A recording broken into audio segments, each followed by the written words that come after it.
الصلاة خير من النوم. السلام علیکم ورحمۃ اللہ وبرکاتہ. پیارے دوستو، اہل مغرب اور یورپ کی اسلام دشمنی سے کون واقف نہیں ہے؟ ہر کوئی یہ جانتا ہے کہ ان کی اسلام سے دشمنی اور مسلمانوں سے نفرت اس قدر زیادہ ہے کہ نہ صرف ان ممالک میں بلکہ دنیا بھر میں رہنے والے مسلمانوں اور ان کے ایمان کو ٹھیس پہنچانے کے لیے یہ بدکار غیر مسلم وقتاً فوقتاً ایسی حرکتیں کرتے رہتے ہیں جس سے مسلمانوں کو تکلیف پہنچتی ہے.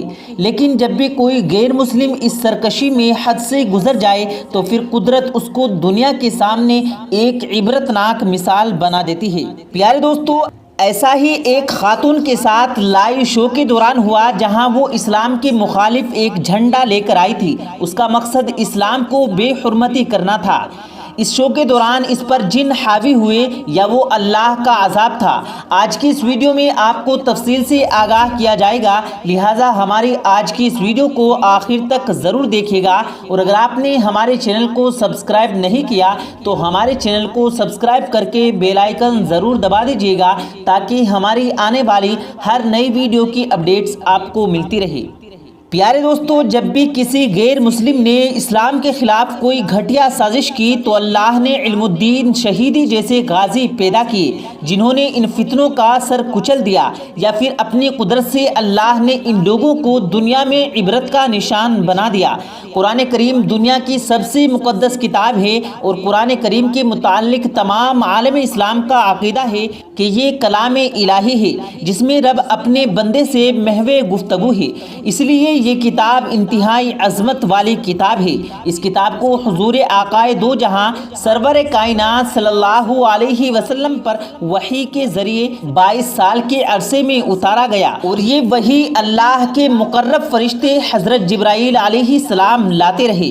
قرآن کریم کی آیات جیسے جیسے آپ صلی اللہ علیہ وسلم پر نازل ہوتی رہی تو آپ صلی اللہ علیہ وسلم انہیں صحابہ کرام کو سنا کر ان کا مطلب سمجھا دیتے، اور یہاں تک کہ خود ان احکامات پر عمل کر کے ایک واضح مثال بھی مہیا کرتے. ناظرین گرامی، یوں یہ کلام الہی نہ صرف انسانوں کے لیے زندگی گزارنے کا طریقہ بن کر نازل ہوا بلکہ ہماری آخرت کے متعلق بھی اس کتاب میں واضح طور پر بتا دیا گیا کہ کیسے اس دنیا میں زندگی بسر ہوگی اور آخرت میں کیا معاملات پیش آئیں گے.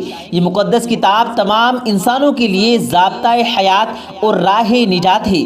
قرآن کریم اللہ کا کلام ہے اور اس کی حفاظت کی ذمہ داری بھی خود اللہ ہی نے اٹھا رکھی ہے. یعنی 1400 سال کا عرصہ گزر گیا اور کوئی بھی شخص آج تک اس کلام میں ایک زبر اور ایک زیر کی بھی تبدیلی نہیں کر سکتا. اور ناظرین گرامی، اگر کوئی اس کی بے حرمتی کی کوشش کرتا ہے تو اس کا انجام پوری دنیا اپنی آنکھوں سے دیکھتی ہے اور وہ سب کے لیے عبرت کا نشان بن جاتا ہے. ناظرین گرامی، اسی طرح ایک عورت نے قرآن کریم کی بے حرمتی یوں کی کہ جب اس کی ماں نے مارکیٹ میں قرآن کریم کو لیا اور کہا کہ وہ گھر جا کر مسلمانوں کی اس کتاب کو پڑھے گی تو بیٹی نے کہا یہ کتاب آپ مجھے دے دیجئے، میں گھر جا کر آپ کو واپس کر دوں گی. ماں نے کتاب اپنی بیٹی کو تھما دی اور خود دیگر اشیاء یعنی دوسرے کاموں میں خریداری میں مصروف ہو گئی.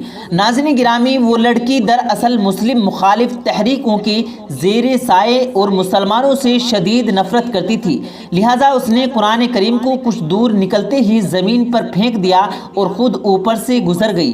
گھر پہنچنے پر اس کی ماں نے جیسے ہی سوال کیا کہ وہ قرآن کریم یعنی مسلمانوں کی وہ مقدس کتاب کہاں ہے جو ہم نے مارکیٹ سے لی تھی، میں اب اسے پڑھنا چاہتی ہوں، تو اس کی بیٹی ناظرین کرام ایک دم عجیب حالت میں مبتلا ہو گئی اور اس کی زبان سے الفاظ نکلنا بند ہو گئے. اس لڑکی کے منہ سے کئی طرح کی عجیب و غریب آوازیں نکل رہی تھی لیکن وہ کوئی لفظ ادا نہیں کر پا رہی تھی.